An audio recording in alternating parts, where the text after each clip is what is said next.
The word ego is really important there because ego is 5 words: respect, recognition, acknowledgement, self-worth, and identity at the expense of others. So as soon as you get a handle of that, Bob, your identity is granted. All of our identities are really pretty good, but as soon as you put those together, and all of a sudden you're trying to get those at the expense of others, then it's how can I recruit other people to see me, and that's results into a thing called attention. But really, it's the pursuit of respect and recognition at the expense of others, and it's really a hard style to leadership because if it was backed up to serve people, then we would get there. My big idea is showing up as an investor for the last 30 plus years, consulting for as many years. I enjoyed that. And I enjoy coaching as well for the last 15 plus years, mostly technology firms. I started this space that we call Peers on Demand, simply as a way to be able to connect other people's and have discussions and do that freely. And I thought, what a great way of doing that because there's so much talent, so much energy, so much uh, opportunity. And so I'll share my screen to give a little more oversight about the best way to do this is with working together, what we call CoVentures. And the opportunity was to be able to invite those that wanted to participate and be able to have a mastermind session and exchange thoughts and ideas, strategies, connections, revenue or money or investments. And last year we focused on an investment or with cybersecurity and investments. And we started with a cybersecurity academy where people can join in and learn how to protect themselves from breaches. And out of that, healthcare is one of those that is attacked quite a bit, probably the second or third largest in the US. Attacks go to healthcare for whatever reason. There's numerous reasons. I don't know if there's one specific, maybe they're very vulnerable. And so we looked at being able to address that. Along the lines, also, we work with some of our other peers, like Consulting Ace, that offers government grants, also commercial incentives. And if you qualify, you can get free money or money's given to you. Some maybe the payback, but it's an interesting world for that. We also have Entrepreneurs University with Bob Norton that's able to work with small, medium, and large companies to be able to help them get to the next level. He could say more about that. He's just joined us. We're also working with VenOps with compliance. They're focused on the healthcare space. They've come out with an AI, and I do believe every company's starting to identify themselves as an AI company. I think you have to at this point to be competitive. And so they've come out with a tool that would help their 1,000+ hospitals that they're working with in orthopedics. And also we're working with Echo.ai, Savvy.ai that focuses on providing support for healthcare and employee benefits, employee assessments. And we're also working with Continuum Foundation. They're in the virtual world, and I think the world is both physical and virtual is gaining grounds, especially with blockchain. Blockchain, I think, is the foundation for a lot of those like NFTs, certainly for cryptocurrency, different areas. And so we're working with them to be able to get more knowledge about that. Government bids, Without World. We're also working from a philanthropic standpoint with Blackbird Global Foundation for healthcare in areas that need it, with healthcare kiosks like Africa and some other countries like that. And they've raised quite a bit of money to be able to address it. So my invitation is that you might consider joining our community of CoVentures Mastermind. We meet on a weekly basis, and certainly the opportunities that you can meet other people. In addition, of course, you might consider joining our community, peersondemand.com. Any of our events that you feel you could participate and learn from. And of course, our world of COVID. Actually, you're also invited to participate in a symposium, I believe you said. I wonder if you could share more about what are the big ideas that we should know about you and your business in 2025, the opportunities, of course, maybe that we could join you at the presentation, and also the challenges that you're facing. But first, the big ideas. John? As I mentioned during my introduction, my training company that I've been with it for about 35, 37 years now has been doing very well to the extent that my colleagues and most of the clients suggested that we should elevate it to a university level, which we did. And right now, I am in the process of establishing my own university, a university that will provide courses, non-traditional courses in the fields of organizational leadership that may be well known and it's traditional. However, organic agriculture, AI, hospitality management, and healthcare excellence, and a few other areas that will come to mind later are kind uncommon because, especially with organic agriculture, that's an area that we definitely, well, yes? Sure. Thank you. Okay, I'll be with them in a moment. Somebody just walked in, but I'll be there later. Anyway, so right now I'm establishing the university that will have presence throughout the world. We already have representatives and established subsidiaries and connections with other universities in India, Central Asia, Africa, several countries in Europe. We're not in Australia yet, but we will be soon. So speaking of challenges, obviously all the lectures will be in English. However, there are nowadays with AI, you have immediate and direct translations. The challenges, I've invested about $3 million of my own, but I still need another 97, and I'm in the process of raising that. By April, the latest, I believe the money will be there. If not, I'll come to you and we'll see if we can do a venture or something, okay, writing. But basically, that's my main challenge right now, the university. Well, what's going to be different about this approach that makes it more effective, John? Sure. My motto, which is I don't teach, I facilitate learning. Unlike what other traditional universities and professors do, my motto, my philosophy is you don't leave the classroom until all students have learned the material and they know how to apply it for their own benefit and the benefit of the community. We just don't walk in to lecture on something that we happen to know and we expect the students to learn it and not follow up with that.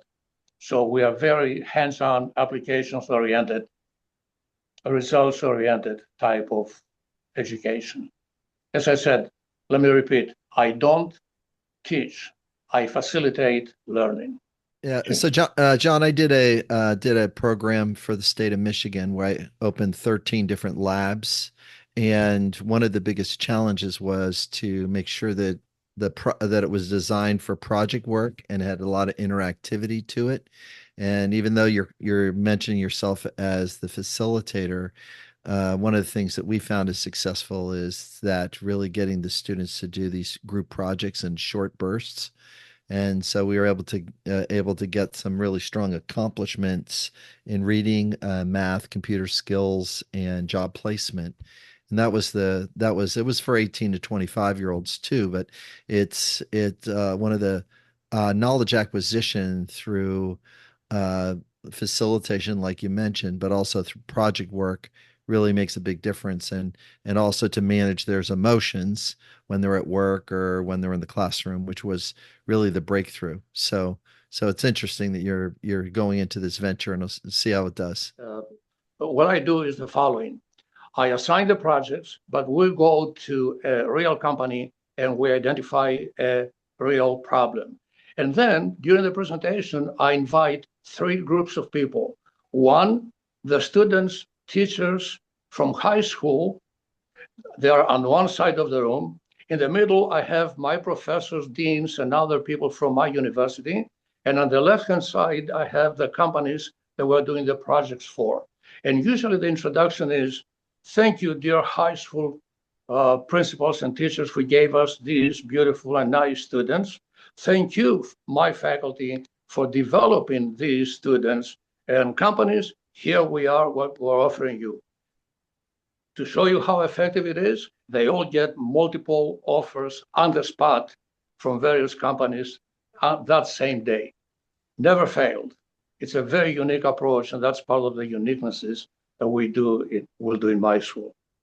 I also like that you're using AI as well as a way to be able to participate, John. Appreciate it. Let's hear from Marlene Cameron. Marlene is a coach out of beautiful Calgary, Canada, and focusing mostly with women. But maybe you could say more, Marlene, what is the big idea that you have this year going forward, the opportunities, of course, and the challenge that you're facing? Marlene Cameron. Well, my big idea is to share a very new understanding about how the human mind works. It was actually it was actually realized by a man 50 years ago, and it's already changing the fields of psychology and psychiatry and business and education. And so what this gentleman saw was that we create our own experience of life through three elements or three principles, if you will.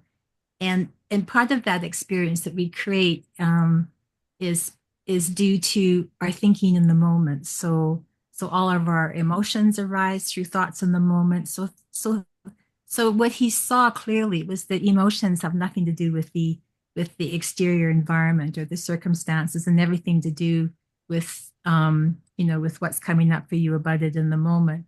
And so emotions weren't something that are had to be dealt with. They're basically part of your dashboard, letting you know where you're using the power of thought to entertain ideas that aren't helpful or aren't useful. And another aspect of this understanding is that we all have this innate inner wisdom, which speaks to what John is talking about. That people learn things through their own insight or their own realization about something, not because the data they collected in their personal, I call it your personal laptop computer. And it's almost like we've got this combined ability to learn and to acquire knowledge and experience and expertise, but we're also connected to this deeper intelligence, if you want to call it that. It's like we're hooked up to the internet, to this infinite potential. And so pointing people in the direction of their innate well-being, this innate wisdom, that they don't have to be worried about, how they feel, because that's just feedback in the moment as to where they're using the power of thought. And so the biggest challenges that we've been taught for so long, and the field of psychology is still immersed in this paradigm that emotions are because of outside circumstances or outside events. And he clearly saw that emotions is just part of the experience of thought in the moment. Well, I'm curious, you did mention that you're going to be addressing mostly women. Is that on purpose, or is that just because of the marketing that you have, Marlene?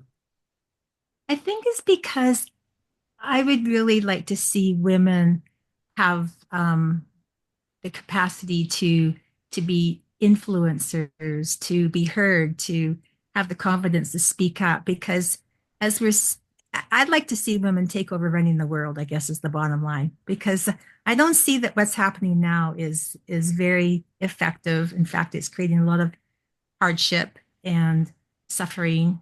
And we know that for whatever reason, women's voices continue to be ignored or dismissed or seen as irrelevant.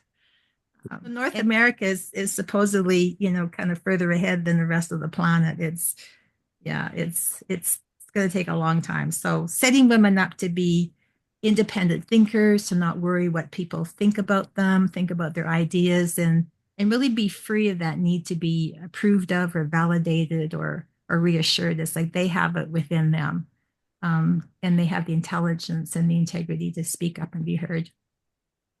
Yeah, that's true. Well, I think it's mostly whoever can provide the most value wins. And I think men do have a jump start on that, but women can come up faster. But let's hear it from other people. University of Chicago, a few years ago, asked me to present my 10-year research on women leaders around the world.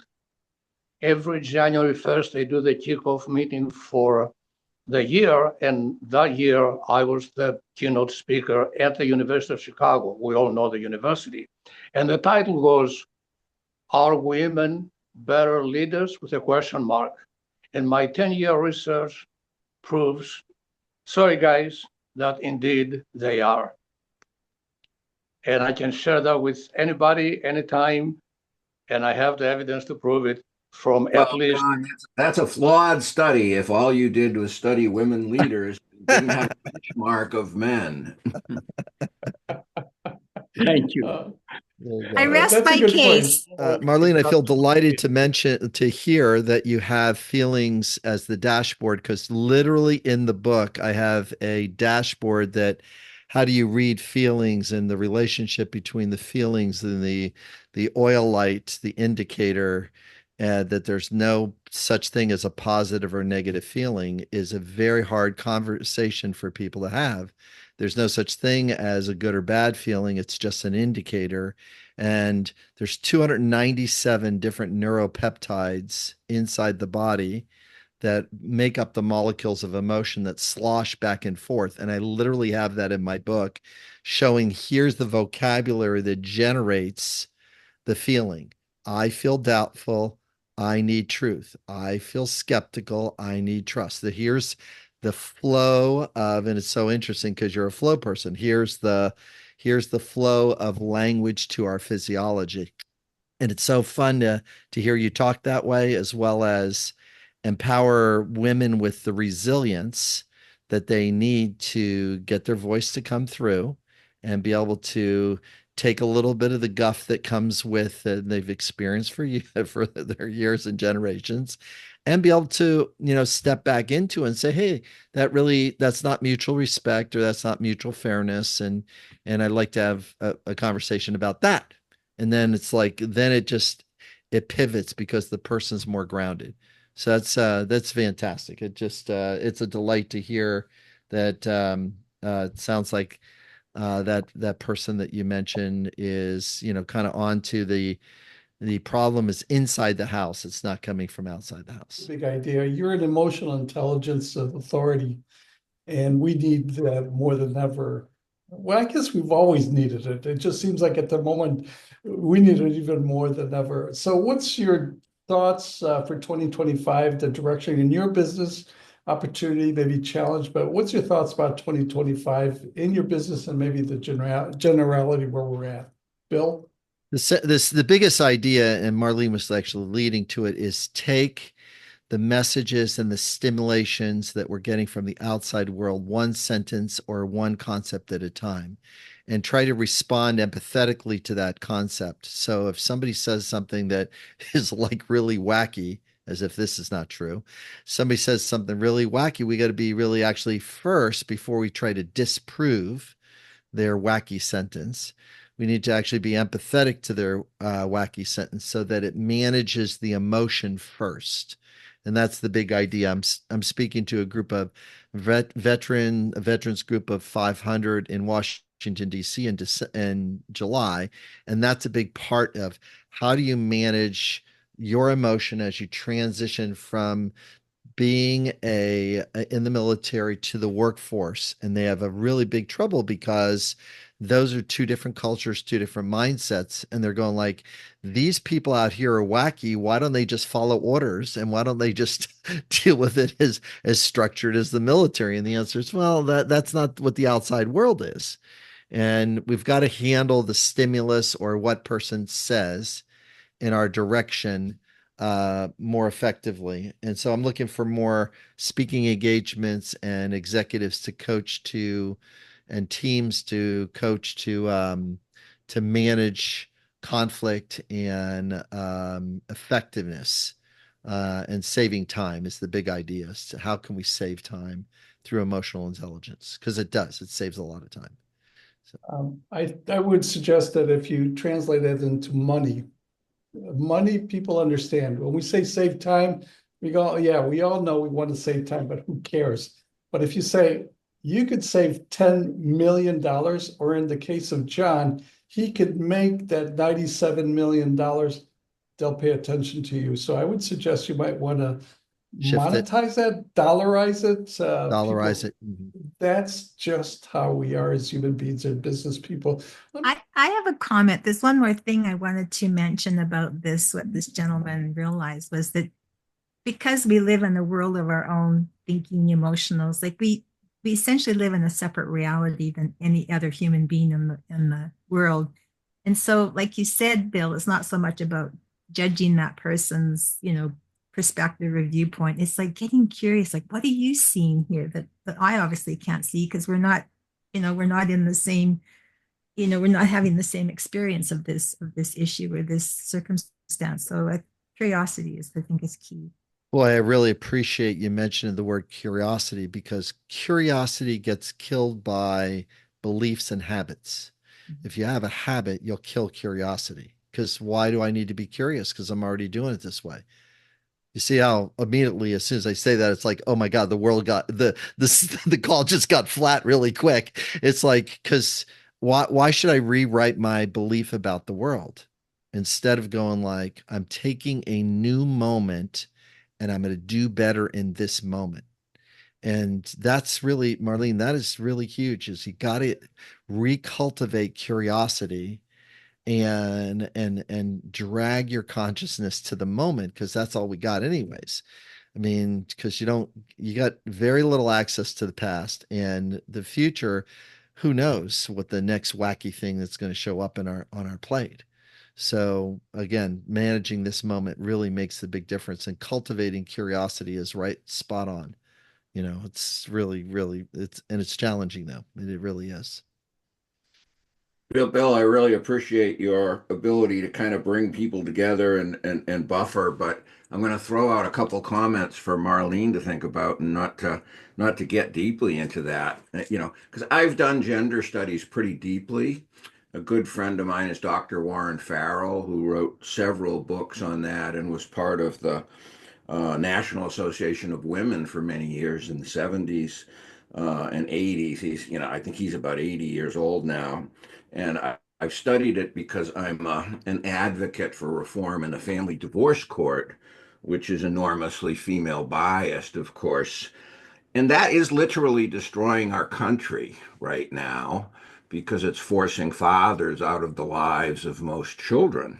But I think it's long overdue that we recognize the differences again of men and women and not continue to pretend they're equal or that there should be some equal share of them in leadership. That's just wrong. It's wrong biologically, it's wrong logically. And I don't think there's any data to research data that really supports that. We'll see John, if John comes back, I'd love to see his input there. But the reality is there are things women do better than men, and there are things that men do better than women. And pretending women are men and men are women, or that you can mentally throw a switch and say, I'm a woman now, I'm a female giraffe, is so crazy. And it's allowed by woke stuff, and an ideology that, and I'm not a Trump supporter, believe me, I'm the opposite of a Trump supporter, but I am anti-DEI, and I always have been, because, hey, women can't even keep a band together, right? They fight each other so much. And like I said, there's many things they do better than men. So I'm for change, but it's not. I mean, the idea, if you listen to Dr. Warren Peterson and others, or the idea that you would set quotas and go for that is logically ridiculous. Yeah, well, it's an attempt to do the right thing, but certainly in the end, what matters is results. Are you getting the right results? It doesn't matter what your background, but Bob, maybe you could say better about yourself and continue your business. You're working with small, medium, and large size companies. You're a founder of 4 businesses. You've got 2 currently.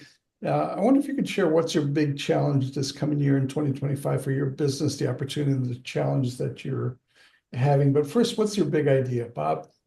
Yeah, I missed the background, so I'll just give you two sentences or a few sentences on that.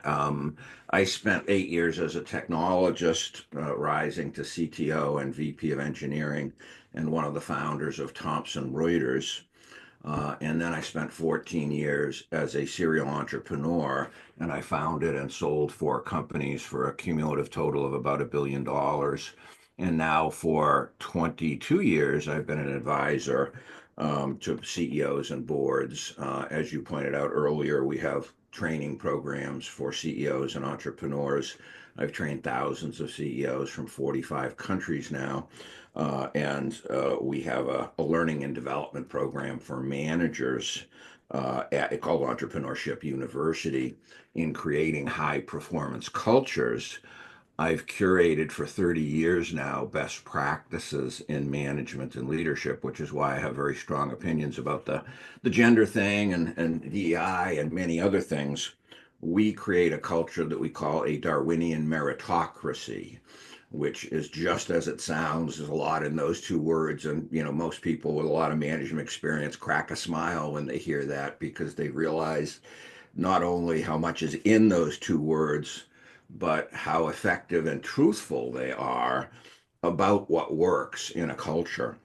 So our challenge is we're beginning to set airtight management, which is one of our three brands, as the gold standard for growth companies that are investor worthy to break through the $10 million barrier and ultimately the $100 million barrier, as I did twice with two of my own startups in about 5 years each. And the statistics on that are scary low. Only 1 in 400 companies reaches 10 million, and only 1 in 6,300 companies reaches 100 million in sales.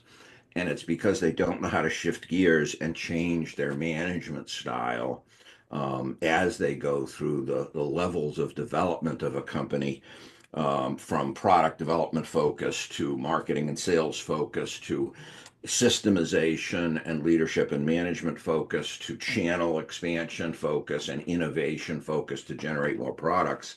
And the reason I founded this company back in 2002 was because I realized how few people understood how management has to change across the life cycle of an organization, from raw startup to a mature company. So I'm over my time, and I'll stop. But our challenge is beginning to train and scale so that we can create hundreds of other consultants that know how to do what I do and use our IP, which has 600 videos and thousands of best practices baked into it. Yeah, so Bob, obviously change is very important in your business. Can you comment on somebody like Elon Musk stepping into a governmental thing? It just seems like it's oil and water or whatever it is that doesn't seem to mix, but yet it's happening. So in the last 3 weeks, we've had tremendous change in our government regulations and going forward. Can you comment on that from a business Oh yeah, standpoint? Bill will have to clean up after me because my statements will be so strong. I appreciate that. Donald Trump is a sociopath, Oh, and Elon Musk I have tremendous respect for, but he's got Asperger's syndrome. Why in the world would they go into U.S. aid, and which is only 1% of the budget, and blindly close everything? So yeah, I'm a radical libertarian. I think government needs to be reduced massively, but doing it blindly without doing a zero budgeting approach and looking at each budgetary item, which was already approved by Congress. So many would argue, and I agree, that it's completely illegal what they're doing by shutting off the faucet to monies that have been approved for certain things and literally killing people, no doubt, with starvation and other things. So I think it's crazy. I mean, Elon Musk is trying to do what he did at Twitter, which was a disaster. He overpaid $20 billion for Twitter because he told his lawyers not to put the right exit clauses in the contract he signed that every deal ever I've ever seen has in them. I've done a lot of M&A work. And I was in the business of finding companies to buy when I was at International Thompson Organization. And so he blew it in many ways. And, he's a genius and understands, 5 different sciences and everything, but he couldn't manage his way out of a wet paper bag. And all you got to do is read his biography to understand. I mean, I knew he had Asperger's syndrome before he announced it on Saturday Night Live, Yeah. because he bawled someone out for not being there on the weekend that his wife gave birth. And that's sort of all you got to know to understand someone has no concept of empathy. So he's not someone to put in charge. There's a guy that's called Chainsaw Al that turned around Chrysler by cutting, and he's taking that strategy is just hacking at things mindlessly. And so yeah, I think that's a very dumb thing to do. But Donald Trump is a very dumb guy. He was the dumbest guy in his class, according to his teachers. So So when do you want me to start cleaning up? Because I I was going to start at any segue time you. if you'd like. Perfect, right there, Bill. Go Right there ahead. is okay. So this is a great example of when uh, it's all of us have got to go through leaders and individuals that are meeting their need for respect or are being seen or their need for acceptance at the expense of others. The need for being able to have connection at the expense of others. One of the things that emotional intelligence tells us is that we're going to have a feeling because it's going to affect a belief or a bias inside us that's going to activate. Is this a respect problem? Is this an identity problem? Is this a fairness problem? Is this a loyalty problem? Because loyalty does not necessarily mean that you get to throw the other needs, financial security and the health and well-being, you know, under the bus. These are things we got to fight for. Stability is what government's for. It doesn't do it great all the time, but it does a lot of good things. Stability in roads, stability in infrastructure, stability in economy, stability. And it's not entrepreneurialism is not meant to be, I'm sorry, government is not meant to run entrepreneurialism. It's just not set up there. New ideas, They're opposite ends of the spectrum. new I Why we're my never our works with. job is entrepreneurialism. Their job is stability. Let's start getting in our lanes. Yeah. Just I'm ranting now. So did you see how quickly I got around? So let me empathize with myself. I feel irritated because awareness is not met in senior leadership. Now all of a sudden I feel better. Senior leadership, is not doing well. So, and all of a sudden we're on the back end of this and it's leaking into our business meeting where we need to support each other and figure out how to navigate through, turbulent times, because that's what's showing up right now is we got turbulent Bill, times. with your sophistication and personality, wouldn't you agree that Donald Trump causes chaos to get attention and feed his ego? Yeah, the word ego is really important there because ego is 5 words: respect, recognition, acknowledgement, self-worth, and identity at the expense of others. So as soon as you get a handle of that, Bob, your identity is grounded. All of our identities are really pretty good. But as soon as you put those together and all of a sudden you're trying to get those at the expense of others, then it's how can I recruit other people to see me? And that's results into a thing called attention, but really it's the pursuit of respect and recognition at the expense of others. And it's really a hard style to leadership because if it was backed up to serve people, then we would get there. But it's not. So, well, it's serving certain people.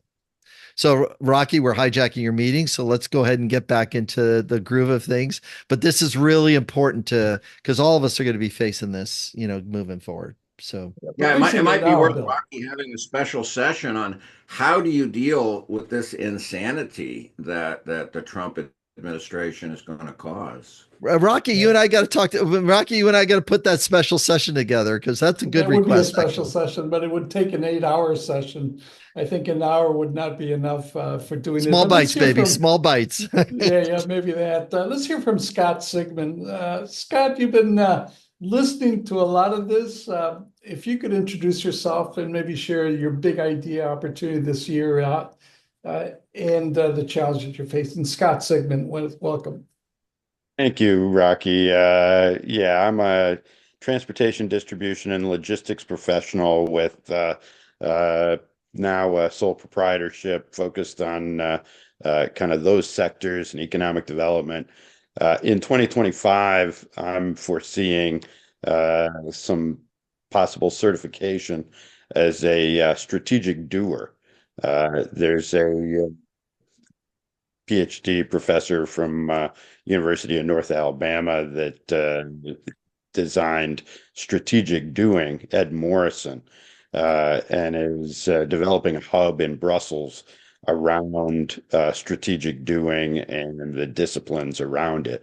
Sounds a lot like some of what Robert Norton's doing with a hub and a methodology that asks four simple questions and brings that to market for team building, for social engineering, for entrepreneurialism, and to improve systems. Uh, it is designed around a coalition of the willing, not dragging anybody to the effort, kicking and screaming, but to gather insights from the range of stakeholders and bring them together to ask questions, to actually do something together. And it's something I'm gravitating to. On the topic that was just under discussion, and Bill's earlier description, I came in a little late. There was one question that I've been posing partly to myself because I said to someone in conversation, I'm in touch with my feminine side. And they challenged me and said, what does that mean? And as I started to respond, increasingly, I find that it's really my humanity. It's neither gender. And so there isn't per se a feminine side or a masculine side to an individual. And so I'm increasingly looking at introspection as well as engagement with others in human terms rather than in gender terms. I feel delighted to hear that because that's a big part of being able to be compassionate to upsets as well as to ideas. You know, we got to do a better job. And there's nothing like a good doer to help people to navigate through stuff like self-worth and identity and accomplishment and to be able to build a contribution towards others. So man, if you got people that are getting together with the doing piece, that really makes a big difference. It really helps people get some grounding in their feet for sure. So I really appreciate what you're doing there. Something called the Strategic Doing Institute, strategic doing, I think.org. And Thank you. Yeah, it's an interesting approach. As I said, the four questions really get to prioritization. There's a first one, what could we do? Brainstorming. All ideas are good ideas. What should we do? Reduces us to, that time component that says we can't do everything. I, myself, or we, a collective. There's a strong element of what's in it for we instead of what's in it for me. Yeah. That is very egalitarian. And ultimately, it's in the collective effort. What are we committing to do between now and the next time we get together to have a conversation about this? How are we going to do something in the next 7 days or the next 24 hours or the next 30 days or the next quarter, whatever that time commitment is, where we've committed to getting together. So besides the prioritization, it's then what am I going to do? And in short, bite-sized chunks, if we get together daily for a daily meeting or a weekly meeting or a monthly meeting, what am I committing to do between now and then?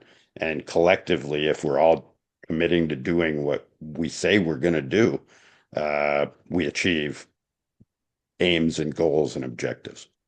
I really like that you nailed it about this whole idea about humanity because also see women's groups talking about feminine leadership. They said there's no feminine and masculine leadership. We all have this capacity for empathy, to listen deeply, to be curious about another person. And so I'd be happy to see that masculine feminine thing, wiped off the chart. But the fact of the matter is, even though our minds all work the same, we come from different conditioning. We adopt different ideas and beliefs about ourselves, and that's what I'm hoping to change for women, because women are still, treated as, anyway, that story. But so it's like helping And globally, especially in our own society. Yeah, helping women kind of be free of all that conditioning and beliefs and expectations of who they should be. Yeah. For me, that resilience piece, that emotional resilience to people saying junky things, really can make a big difference in that space. Because I did a mediation in Flint, Michigan during the water crisis, and it was all people yelling at each other. And you got to be able to sit in there and be able to say the compassionate sentence. And problem solving doesn't get us there because all of us have tried to give somebody a solution and they bat it down because they're so upset. But you have the answer. So it's big stuff. We're in a big time. It's and get back to our humanity and listening to deep things deeply are really important. So, well, let's hear from Ed Eisenstein. He can argue with you in 6 different languages. And so that would be interesting and a challenge, but he comes from a technology background. He has his own business and multiple businesses. Ed Eisenstein. I am the owner of United Network Associates. It's a cybersecurity consultancy here in New York. We serve mostly international companies, manufacturers, that is. I'm also very heavily involved with AI. I sell several AI systems. And the big idea in 25, I believe, will be these robots. I've sold several robots already, mostly to car dealerships. And I think that as these robots show up, more and more non-technical people will get the idea that AI can really replace staff. My, I look forward to see what happens to our society as technical work is outsourced overseas, as the impression of AI replacing staff, and where everybody will land. Maybe that sounds negative, but to me that sounds positive because I think that will push us into wanting men and women and overcome some of those barriers that have been here for hundreds of years. I agree with you, Ed. Whenever there's chaos, there's an opportunity. And I think those of us that are entrepreneurs, that are strategic consultants, will look for the opportunities because wherever there's disruption, we can do better. But I'm curious, what's your challenge to getting to that? Because I agree with you, robots and AI, they're here. The government is buying more. I just saw that they're buying Teslas, armored Teslas, the trucks, and their initiative to put out more robots, I think this year. So there's a lot going on. But what's the challenge to getting to where you want to go, Ed? Understanding how the impression of AI will hurt or add to my sales.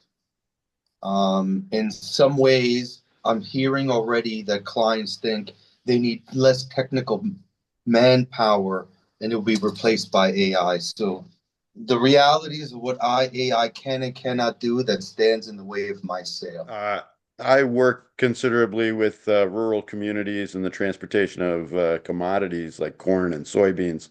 And in remote areas, the grid is, to some minds, insufficient for fueling the electricity needs of the robotics that might run in fields. And zap weeds or insects or spray treatment in a very specific stream on plants that need it. How does the kind of adoption of robotics extend to rural areas for, again, the egalitarian social food supply dynamic? I personally believe that the AI will have a fantastic outcome on that. We sell predictive analytics for food now. Gracie Supermarket here in New York is one of our clients. And instead of having 15 purchasing agents, they now use the incoming bills of all their vendors, and the AI tells them what piece to buy from who on what day. They've reduced their purchasing people to two. You're seeing that, I would say we have another package called Automate, UTTOMATE, that was installed by another large client that takes all the bills from every vendor. They have 30 large supermarkets in our region, and they're beginning to encroach on their purchasing people because those answers are better than what those folks figure out after a few days. So AI is having an impact on purchasing for food products, and it does a lot better. It does a lot better. So now we found out about another piece of software that they're about to buy. It's called Guac AI, Guac AI. You know what this thing does? It tells you what to put in your shelves based on environmental issues. If there's a storm, if there's a riot, if there's a celebration, the AI tells you what to stock your shelves with based on environmentals using Guac AI. Less and less humans have value in these formulas. It will extend to the robots. So I have a robot dog. I invested a lot of money, and the way I can interact with it is just absolutely fascinating.